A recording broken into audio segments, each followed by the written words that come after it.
उसको छोड़ूंगा नहीं मैं। कोई भगवान को मारकर चला गया है।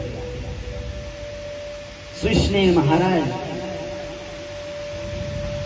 अब भगवान की आंखों से तो रक्त बह ही रहा था। इसने कहा कैसे भगवान की आंखों से रक्त बरसना बंद हो? तो सुंदर गया, वन में गया, नाना प्रकार की जड़ी बूटी लाया, पीसा, उनको भगवान की आंख पर लगाया, सो रक्त तो बंद हुआ ही नहीं। इसने कहा महाराज कभी कभी विषस्य विषमौषधम, कभी कभी विष की औषधि विष ही होती है।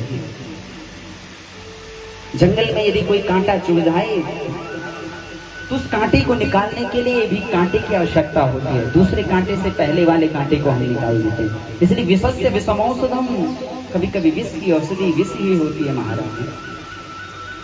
लोहे से लोहा ही करता है। उसने कहा मैंने सुना है भैया यदि भगवान की आंख चली गई है और यदि मैं अपनी आंख इन पर लगा दूंगा तो अवश्य इनका आंख ठीक हो जाएगी। एक क्षण भी नहीं सोचा, सो महाराज अपनी धनुष से तरकस से बाण निकाला, अपनी आंख निकाली और आंख निकाल करके भगवान शंकर जी की आंखों पर लगा दिया। पंडित जी पीछे से देख रहे हैं इसकी वस्तु को। अब तो भगवान ने ऐसी माया रची सज्जनों की, दूसरी आंख से ही भगवान का रक्त बरसने लगा। उसने कहा ओहो भैया ये कैसे हो गया? तो अपने बाएं पांव का अंगूठा भगवान की उस लिंग पर लगा दिया। जब रक्त बरसना बंद नहीं हुआ तो इसने पुनः बाण निकाला, दूसरी आंख को भी जैसे निकालने लगा सो महादेव प्रकट हो गई। बोल शंकर भगवान की।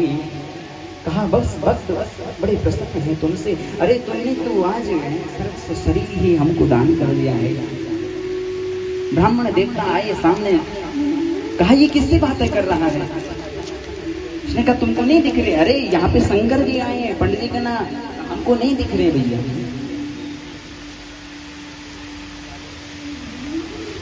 हम जी कहते हैं भैया मैंने इतने सालों का तप किया, इतने मंत्र जपे, लेकिन भगवान ने मुझे कभी दर्शन नहीं दिए। और ये ऐसा वक्त जो नाना प्रकार से किस प्रकार से भगवान की पूजा करता था, इसको तो भगवान ने एक क्षण में दर्शन दिए।